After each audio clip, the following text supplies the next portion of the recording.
Hello, this is Will the Werewolf, and this is Werewolf the Podcast. As I've mentioned prior, I'm bringing together some of the other episodes in what you might call a kind of callback kind of method to build a hopefully kind of exciting kind of story in the next few episodes. In this one, I'm returning to one of the characters in the vampire trilogy. I know there are only 3 episodes in a trilogy, but to be honest, the stories were too good for the vampire versus werewolf to be limited to 3 episodes. So the vampire trilogy became a 8ology, a quatology. I don't know, is that the word? It sounds about right to me. Anyway, I fucked up and made 8 of them, not 3. The character I'll go back to and meet once again is Phil, or the marvellous Phil, or whatever superlative Phil he is pretending to be today. He's one of those people that talk to the dead, what are they called? Necrophiliacs? No, that's not. They're not fit. No, those are the people who fuck dead bodies, is it not? Fen's nodding, yeah. Okay. Interesting side note here. During the autopsy of Marilyn Monroe, the story goes that there were 16 different people's semen swabbed from her body. As I said, it's just one of those urban myths you hear of in the pub, but it's an urban myth, so they can sometimes be true. Why is that so weird that she had 16 men's semen in her? Well, the fact that there were 16 people's bodily fluids in her is pretty shocking, no? What do I have to do to impress you people? Or should I ask what Marilyn would have to do to impress you people? The bit that weirded me out was that when she was found, the coroner stated there had been no evidence of sexual intercourse at the scene. So there were no residues or anything of that kind on Marilyn at that point. To be 100% clear, she'd not been fucked at this point. But a few days later, there were multiple spunk loads on her and in her. That means that people had been shagging dead Marilyn Monroe. Now, shagging the Marilyn Monroe may have been one of the most extraordinary things to have ever done. She was one of history's greatest icons. I mean, I suppose if you count them, if you're that sad, you get loads of man points and all that, but who do you show off to about shagging dead Marilyn? I suppose you could go to your necrophilia support group. I don't think I could have shagged dead Marilyn. It's never great when they're dead and cold and unmoving. It just doesn't feel right.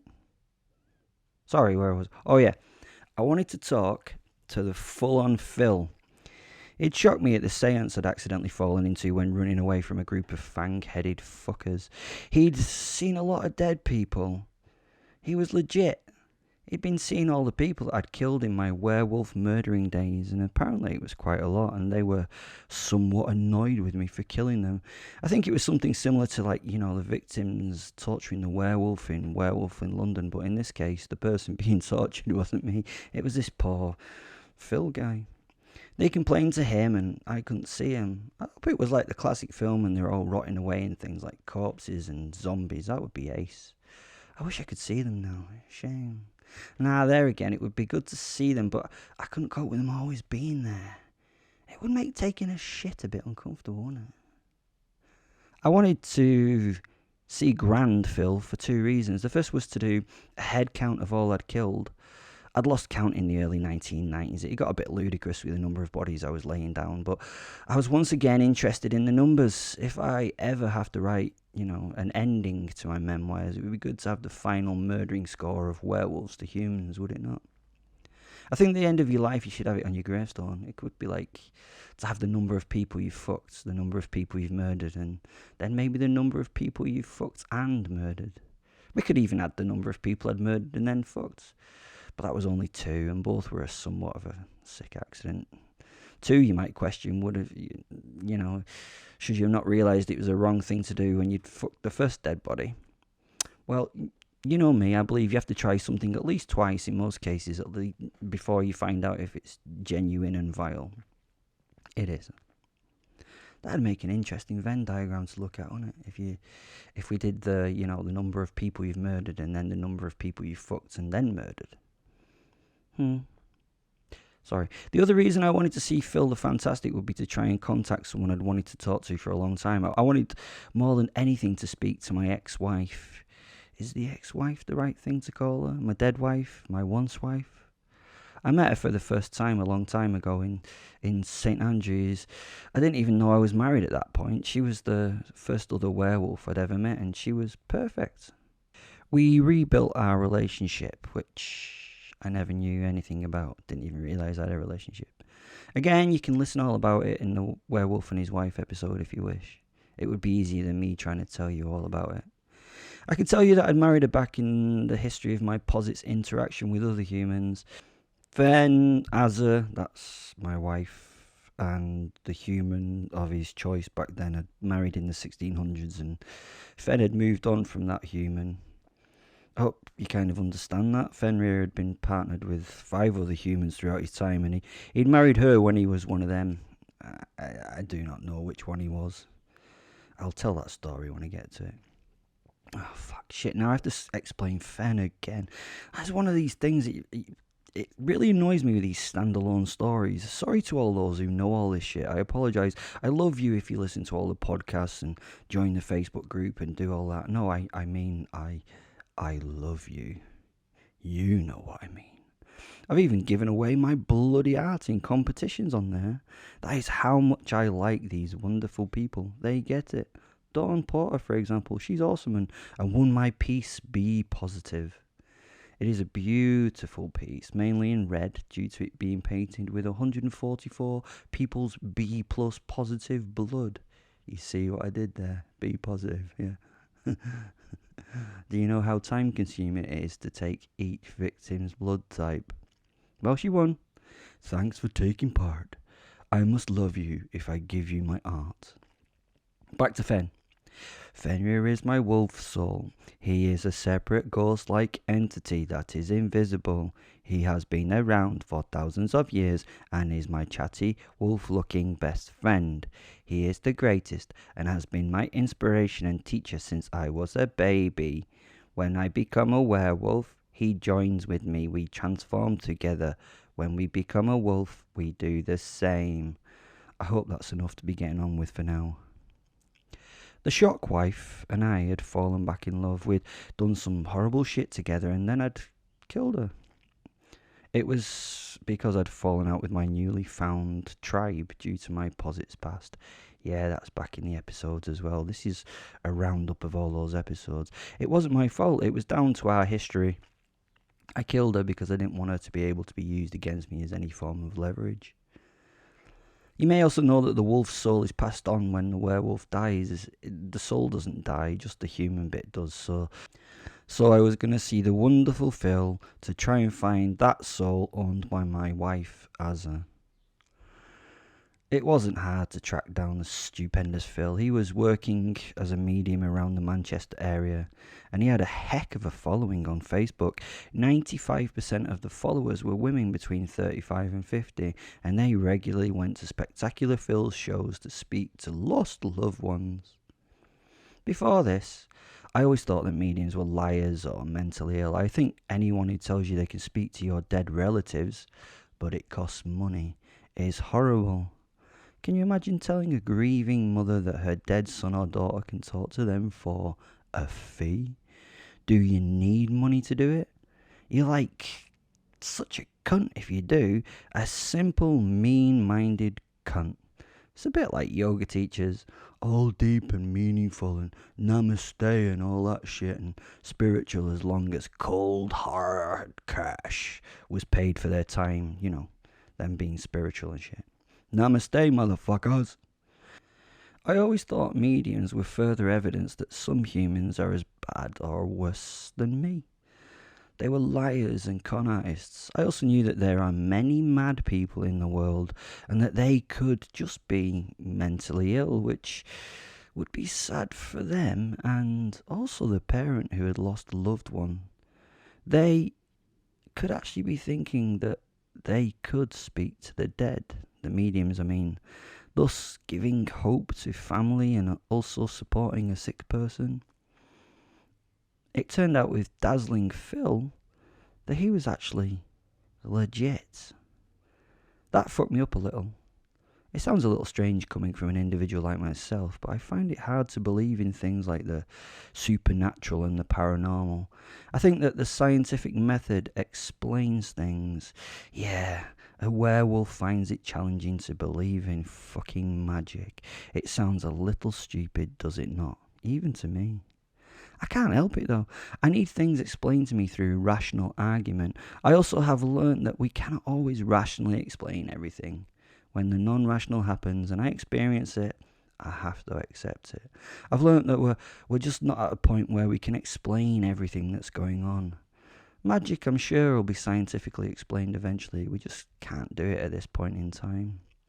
I think that people sometimes get a little bit lost in the fact that if we can't prove something scientific at the moment, that it can't be real. Any sufficiently advanced technology is indistinguishable from magic. That's a quote right there from Arthur C. Clarke. Great writer, Arthur, and in this case he was very right. We might be able to prove magic in the future scientifically, but right now, we can't. So, how do you find Astonishing Phil? Well, it was way too easy in the end. It was Stunning Phil's job, wasn't it, to do this speaking to the dead. So doing the Facebook foray allowed me not only to find him, but book an appointment with him online to go around his flat and hire him for an hour to speak to the dead people I wanted to talk to. He was properly expensive, you know. And I ended up on a very professional website. I had to fill in many background questions for Phenomenal Phil, which made me think he would be doing a lot of research on me on the internet. That might be, for example, how we identified who had lost and who I wanted to speak to, maybe. To negate this, I made up a whole load of bullshit so that he couldn't trace or know anything about the real me before I arrived. I was going to be cold calling as it was. This was going to be a lot of fun. Fen and I were super excited. I told him I was a Kevin Higgins, father of two, a widower in my mid-40s. I'd lived in Levenshulme all my life, and I'd worked at North Manchester Fruit Preserving and Canning Co. for some 25 years, where now I'd got to the great level of processing plant foreman. Not a lot of information to go on there, and to be honest, Kevin Higgins didn't exist, although the factory did, so that would confuse the fuck out of Phil, which was always a fun thing to do. If you're going to lie to people, always remember to half lie. It just means that if they're intelligent enough to do some level of due diligence, they can never get a whole bundle of information about you. And the entire story may be true or may not be true, because some of it is true and some of it they can't find out, so they don't know. It freaks out the overly prepared, and the underprepared never try, so it doesn't matter. My meeting with Exceptional Phil was on Wednesday evening at 7 p.m. at his place on Queen's Road in Oldham. Now, Oldham is known as a rough industrial town on the northern outskirts of Manchester, but I was shocked as I drove down Queen's Road. These were large brick-built houses converted into flats and businesses, and had a beautiful overview of a park. Remarkable Phil must have been making bundles of cash doing his shows and shit. This was a super expensive part of town to have a home in. I parked on the street and made my way up the drive through a well-tended gravel-based garden to the front door of a modern updated flat. I could tell it was recently updated by someone with no style but an idea of decorative fashion from the magazines, because the front door was funky round windows, brushed steel and battleship grey. This season's must-haves for those who follow fashion. I rang the Ring doorbell and smiled at the little camera as the speaker crackled into life. "Hello, can I help you?" It was an older lady talking. It was not Funky Phil, and I didn't think I was speaking to the voice from an ethereal plane, though judging from the accent and tone, she could have been called Ethel, which is a bit like ethereal. Ethel's a good old woman name in my understanding. You don't get Ethels or Adas anymore. It's a shame. I wonder if they'll come back. I bet they do. These names go round in cycles. I couldn't imagine a tiny baby called, like, Ethel or Ada, though, could you? Or Clarence. That'd be cool. I have an appointment with Phil, I told the lady. It's at 7 p.m. I'm just a few minutes early. Are you Mr. Higgins? She asked. At this point, I had to start taking the piss. I couldn't go to a medium's house and not take the piss a little, even if it was true what was happening. Fen giggled as I started my gushing enthusiasm. Overacting was one of the fun things that we enjoyed together, so it was time to ham this the fuck up. Whoa! How did you know? How did you know that? Can you, just get my name out of the air? Is one of my relatives already there telling you who I am? Honestly, Lisa from number 22 said that this medium-y thingamy is bullshit. Wait until she hears that even at the door, you somehow knew my fucking name. That's incredible shit. Are you a medium as well? That must be mad. Is everyone who works here a medium? I suppose that would help because you could take turns talking to the dead and shit. I spouted. No, sir, she interrupted. It's written here. Kevin Higgins, 7 p.m. You made an appointment on the internet. She must have thought that she had a right idiot, and I would make that more evident if I could. Fen at this point was upside down and laughing his socks off. I know. He's a werewolf wolf. He doesn't wear socks, but if he'd have been wearing socks, they'd have fallen right off at this point. The door was buzzed open and I entered the white and battleship grey corridor to be met by a lady I had just talked to. She seemed to be employed because her colour scheme matched the decor. Her skin was so pale and she wore a battleship grey M&S two-piece. She was looking at me like you do when you stare at someone too stupid to make sense. She smiled grimly and waved me to a battleship grey door on the left that took me into a room for the seance. When I walked in, it was a bit of a shock. I expected this room to be full of ritual shit like crystals and posters of things we usually would only see when on psychedelics. I expected it to be dark and smelly and, like you see in the films. It wasn't. It was like a costly private consultant's room, all feng shuied and bollocks. I did not expect a kind of minimalist space with a very professional looking Phil sitting behind a glass and chrome desk. This place was actually sort of cheap chic and built on clean lines. I liked it. I could have had this office to work in myself. Hello, Kevin. No. Hello, Kevin, said the Phil at the desk. Sorry, I've run out of superlatives for Phil, so can you just recognise from now on that he was pretty awesome without having to mention it at every chance?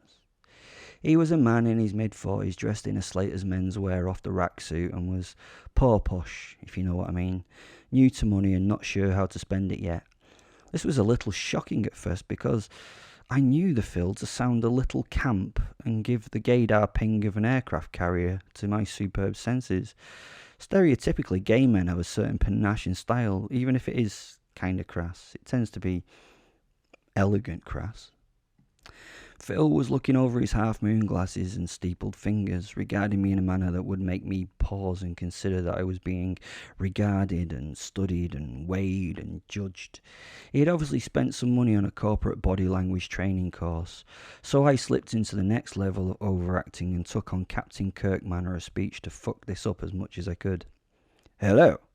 Change of provocative stance. You, I assume, are the Phil, I said, reaching a hand towards him to request a shake that would obliterate the carefully planned ore-building plan of the Phil. I could see it had already thrown him as he rushed to stand and shake my hand. He was supposed to be doing all the offering and directing. I was now in control of the conversation, which was everything he did not want. This was not how it was supposed to go. Bobby Lee, the guide at the Body Language for Work Weekend, never said anything about this. I shook his hand and quickly took the seat before he offered, again taking control of the situation. In the big black leather chair, I crossed my legs, I leaned forward, overly attentively, and steepled my fingers, resting my chin on them. Phil had been lost in this process as again it threw his training off. That's £500 and a weekend going around the roundabouts in Milton Keynes wasted. As he sat, I thanked him for sitting and asked him to make himself comfy. This even fucked him up more mentally and left Fen my posit. He couldn't breathe anyway because he's not a living thing, unable to breathe because of the laughter. Okay, I'd been enough of a dick now, so I would let Phil take control of the situation to get what I needed from him. He smoothed down his trousers and slowly managed to get back to some kind of level of sort of commensurate comfortability. Welcome to the ministry, he said. We've been tirelessly helping those from both sides of the veil for the last 20 years to reconnect and share the things they needed. Before we begin, can I get you a tea or coffee perhaps? Where was the really, really camp man from the stage? This was a very different man who sat before me. He was slightly camp. Oh, of course, that was a stage show. He was properly camping it up on the stage. It was a show after all. He gave the audience what they wanted, a non-threatening, seemingly very gay man. They would not want a macho, hetero man speaking to Auntie Doreen about Cedric's issues. Fen was trying to make me be more of a dick, but I held back. No, I'm fine. May I call you Phil? I asked, and he nodded. We have met before, but you may not remember, I said, and then paused. But that would be weird, because I'm sure as a medium you would know, wouldn't you? Anyway, I have a couple of things I want to run past you and see if you can help me. I was at your stage show a few months back, and you may remember, well, I'm sure it's almost impossible to forget, you saw the lots of dead people that I'd killed? I looked at the man now as the air had chilled by several degrees. His eyes strayed to his desktop phone and then back to me. I shook my head, admonishing him even for thinking about it. Not a good idea, I said, moving the white ergonomic phone away from his grasp. I assume you know what kind of person I am and that it would be a mistake for you to try and summon any help at this moment. Oh, that is unless you wish to be speaking to your dead friends face to face. He was holding it together pretty well. He nodded at me and smiled. I knew if he had a chance he would do all he could to get help, but now he was playing the long game. Seriously though, if you try anything, I'll rip your heart out from your chest and let you watch it stop beating. I've done it several times before, and I have to say it never gets boring. I mean, watching someone watching their heart die. It's awesome. Can you imagine, Phil? Can you? I said it in a very overly excited manner. Phil, can you imagine?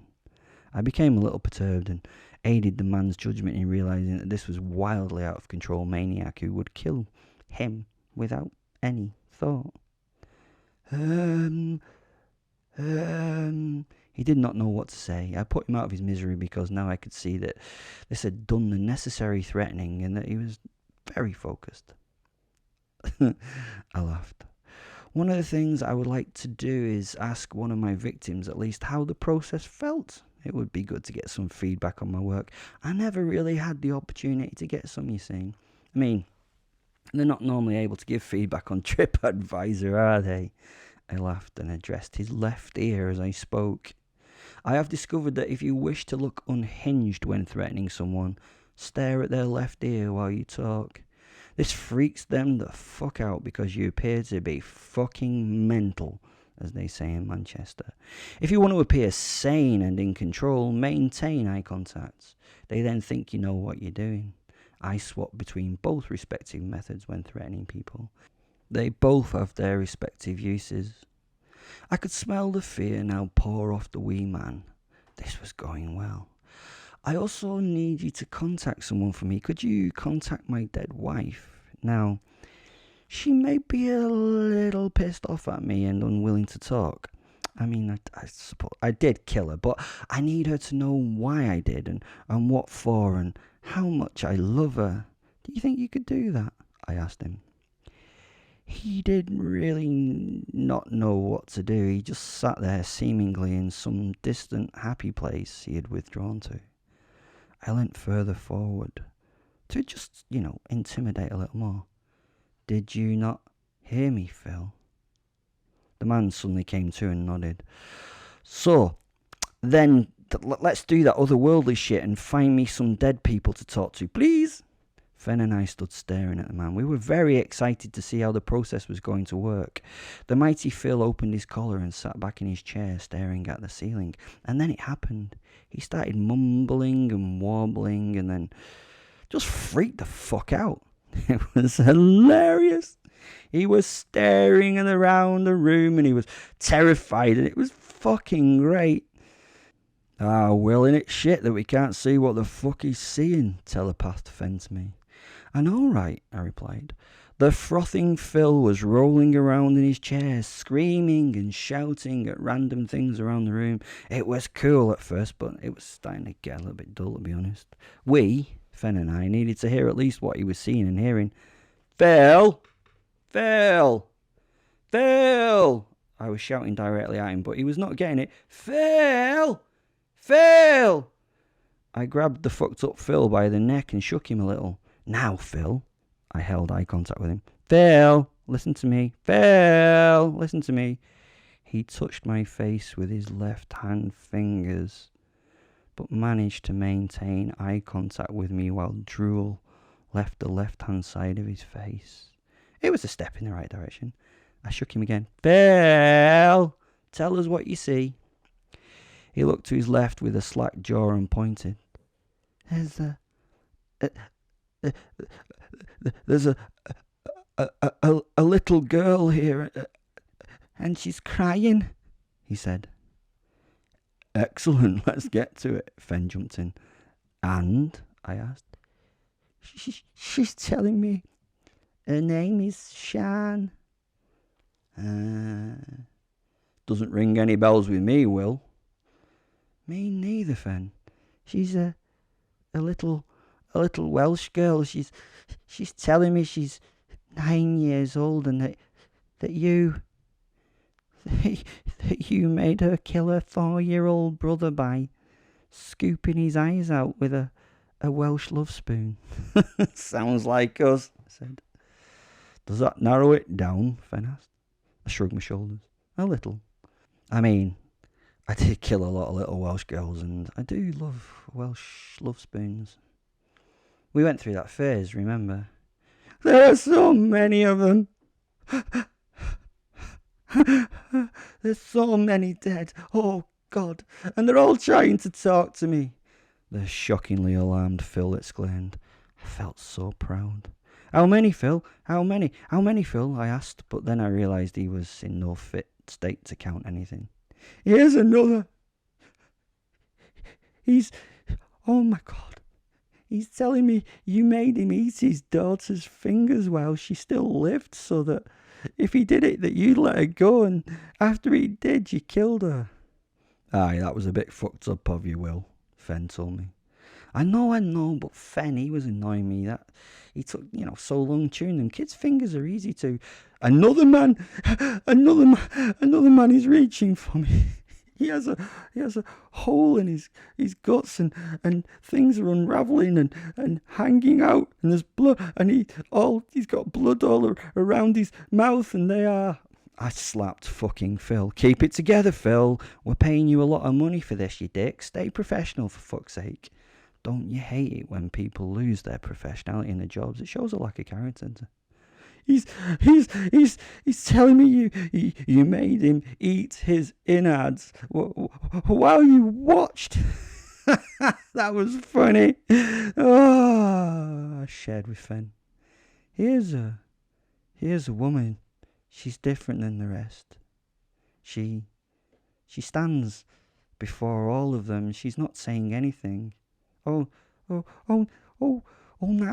she's telling me her name is Azza. Now the silly filly had our total interest. That's the ex, sent Fen. Yeah, I remember, I flashed back. Fuck's sake, I've not developed dementia. She's all trying to speak to me, but I cannot hear her clearly. I must focus, Phil continued. She's saying you did the right thing. See, I told you, I sent to Fen. She understands that it was the best thing for us to do. I'm glad she gets it. Let's see what else she has to say before we get all cocky, replied Fen.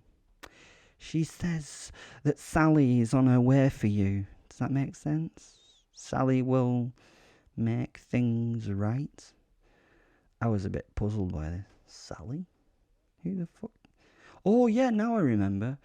The interrupting Phil interrupted again. The woman! The woman! Oh my god, the woman is reaching towards me with her hands, and her hands are oh my god, they're turning into claws. She's asking me to tell you that her posit lives on with Sally, and she will find you, and what is she doing? What is she doing? Oh my god, oh please, oh. The man in the chair held his hands out, praying in supplication. No! He stopped, and his head fell forward and bounced off the top of the desk. Fucker was dead. I reached for his hair and gently lifted his head and looked at the dead man. I was proper furious. Prick died before he told us what she was going to do to him or us. Not paying him for the fucking full hour, that's certain. Fen was proper laughing at my discomfort. We don't know why the women are coming, Fen. It might be something nice. They might be coming to congratulate us and, catch up, Sally was alright. Even you admitted that. It might be fun. I tried to sound confident speaking to the posit, even though I was thinking, that's not what's going to happen. Fen laughed again. Nah, they're coming to fuck you up and you know it. Don't try and kid yourself. You can't kid a kidder, Will. I fucking told you she wouldn't take being murdered too well. Didn't I tell you? I fucking told you. You see, I told you. You did kind of fuck up Sally's life too.